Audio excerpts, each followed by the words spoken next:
What's up, guys? Welcome back to Among the Fence. I am your host, Aaron, and if it's your first time here, I'd like to welcome you to my channel, a safe place where I talk about music and songs and albums, and we could just sit down and talk about all the things we love or hate. And if you have an album you want me to review, new or old, go ahead and leave a comment below letting me know what it is, and I'll make it happen for you. But if you do that, please don't forget to subscribe and click the little bell icon. That way you get notified when I do upload videos.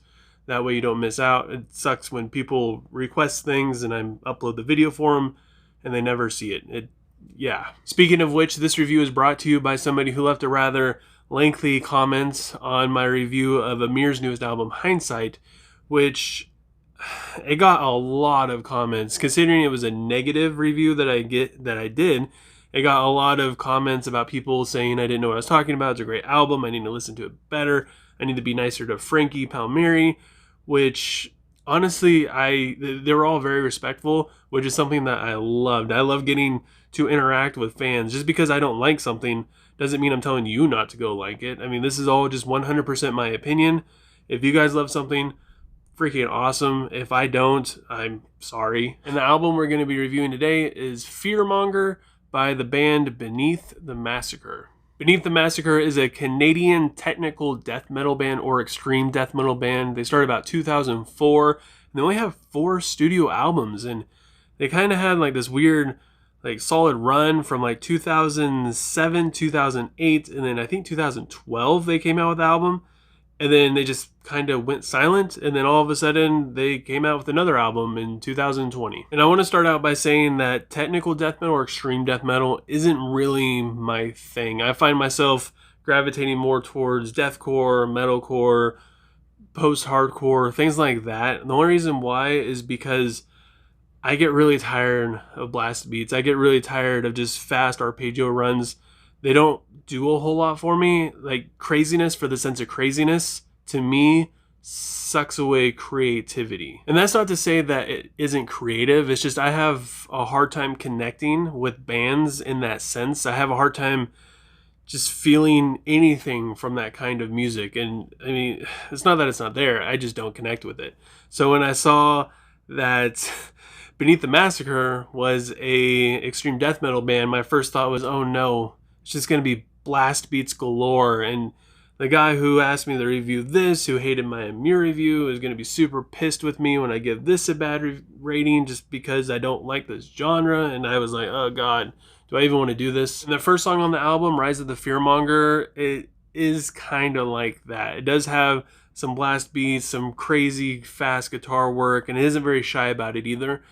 But it does break out of that technical death metal box just a little bit. It does have some pretty groovy riffs, especially in verse 1. And the fast, crazy guitar stuff that's going on actually adds melody to this song, which I feel like is lacking a lot. You just hear like these random little wheedly-doo sounds going on in the background, but in Rise of the Fearmonger, I actually found myself connecting with that creativity pretty well, and I was enjoying it quite a bit. The next song, Hidden in Plain Sight, has some really enjoyable guitar passages, especially in the breakdown where they use this tremolo effect. I believe that's what they use on the guitar, and it kind of breaks up the monotony of it, and it is still crazy, but it just adds a little bit more variety to the craziness, and I was digging that quite a bit too. And the vocals from Elliot, I'm not even going to try to pronounce his last name. I'm just going to butcher the heck out of it, but he is absolutely amazing. He kind of, at first I wasn't really sure about him, but the more I listened to it, I was like, you know what, this is actually pretty good. It isn't what I'm typically used to hearing from this genre. It kind of has more of a Thy Art Is Murder feel to it. I don't know, maybe that's just me again, but I enjoyed it quite a bit, especially in Hidden in Plain Sight, because they seem to be more of the focal point and they seem to be more front and center. And then once you get to the breakdown and the outro, it's just so freaking juicy. And honestly, every outro on this album is just absolutely amazing. The song Autonomous Mind is my favorite song on the track. It's got some awesome riffs, and in the post-chorus, it has like this guitar work that sounds like a freaking laser, which gives it like this kind of spacey atmosphere. And how I said just about every outro on this album is freaking juicy. Well, the outro in Autonomous Mind has some of the coolest effects. It's some of the best songwriting. It just it sounds so good. It's some of the best stuff I've heard, especially in this genre. Beneath the Massacre is really good at writing all those crazy technical stuff and having everything kind of feel like chaos. And then when they get to a specific point in the song, even just lyrically, they do a really good job at bringing it all together and making all that nonsense come together into something really tangible and heavy and something that you could just start bobbing your head to, especially in the song like Treacherous. Guitar stuff is fast, the drum work is just insane, but in between all these crazy little wheedly do stuff going on, you have like this kind of zippy riff going on in between it, and it breaks it up really well. So it's just all chaos, and then all of a sudden you come across something that feels familiar, and then it's all chaos again, and it doesn't leave you hanging for too long, not knowing what's going to happen next. And not only that, but the lyrics fit the music really well.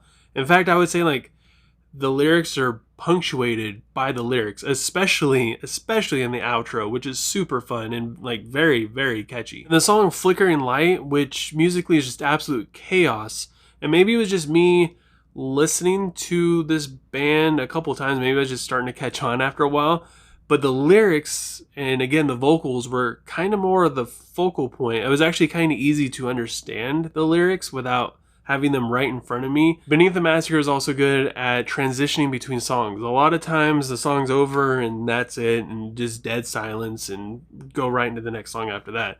But on the song's Bottom Feeder and going into Absurd Hero, at the end of Bottom Feeder, there's like this ethereal kind of atmospheric kind of thing going on, and then it goes directly into Absurd Hero, and musically it just makes it sound like it's all just one long song, and it doesn't do it in a way that it just all meshes together. It's just a really smooth transition. The chorus in Bottom Feeder has this really fun riff that synchronizes itself with the vocals, and then it goes into, I believe it's verse 2, it continues that, and then evolves in this big arpeggio, just like laser style guitar sound, and just the way how it evolves is really cool. Instead of it just starting out, like there's just so much creativity and attention that goes into this stuff instead of just doing the same thing over and over again. I really enjoyed the music in the song Return to Medusa, and I think it's because, again, this might just be my ears, I'm not like completely familiar with this genre, but the verses had like this thrash influence to it, and it was just very fast, had just kind of poppy sounding drums, and then once the chorus comes in, it brings it down so heavy with like this deathcore influence, and it was just the contrast between the two made the song feel so much more brutal. It's all super fast and it slows down with all this brutality, and I freaking loved it. The only song on the album that didn't really tickle my fancy was the song of Gods and Machines, and I think the only reason for that is because it didn't really have that out of the box feel that the rest of these songs had to it, except for like the outro, which honestly is probably the best outro. I mean, that thing's a freaking masterpiece. But for the rest of the song, it didn't really do anything for me other than just have blast beats and fast guitar work. It was just kind of there. I mean, it did fit in well with the album. It's very good musically. It just didn't stick out to me. The last song on the album, Tarnished Legacy, is probably the peak of musicianship on this album. It's got some really cool riffs. It's got some really catchy drum work that's got really good hooks here and there. And the guitar work in the outro is just so freaking technical, and it's so fast, but it has a rhyme and a reason to it. It's not just fast for the sake of being fast. It sounds like music, and that's something that I miss a lot when I listen to technical death metal. And it's a really good closing song that just really drives the whole message of the album home, especially in the end when it starts repeating, embrace your self-delusion. Just the only thing is all these other outros were so big and epic and had just all this just uniqueness to them.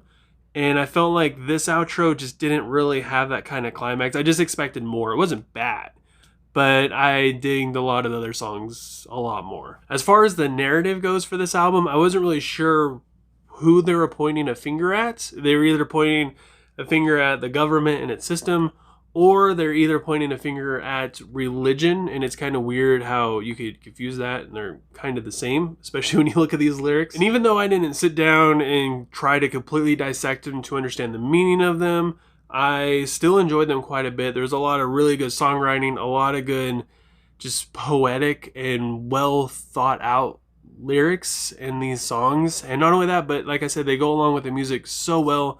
The vocals are so freaking great. It was a lot better than what I was expecting. So with all that said, I gotta give Fearmonger by Beneath the Massacre a 8.4 out of 10. I really enjoyed this album quite a bit. It is still a technical death metal band, which is an acquired taste. It does have a lot of blast beats. It does have a lot of crazy arpeggios that do become kind of monotonous after a while. But the cool thing is that these guys found a way to break it up, stay in their genre, stay heavy, stay original, and separate themselves from a lot of other bands in this genre, I feel like. But I want to know what you guys think. If you've listened to Fearmonger before, go ahead and leave a comment below letting me know what you thought. If you haven't, go ahead and give it a listen, or at least a couple of songs that I mentioned, and let me know what you would rate it. If you enjoyed this video, don't forget to give it a like. If you didn't enjoy it, feel free to go ahead and give it a dislike. But at the same time, let me know why you disliked it. Let me know why you think Beneath the Massacre absolutely sucks and they deserve a 0 out of 1, or why you think they deserve more, even though I gave them a pretty decent rating. Let me know why you think they deserve more and why I'm an idiot. And yeah, I'm giving you my opinion, so I'd like to hear yours. And again, if you have an album you want me to review, new or old, leave a comment below letting me know what they are, and I will make it happen for you. It might take a week or so just because I got other stuff lined up, but I promise I will do my best to make it happen as soon as I can. I thank you guys so much for watching, taking time out of your day to watch my video and my review and listen to me talk. I hope you all have a good rest of your day or night whenever you happen to be watching this, and I will see you guys next time. I was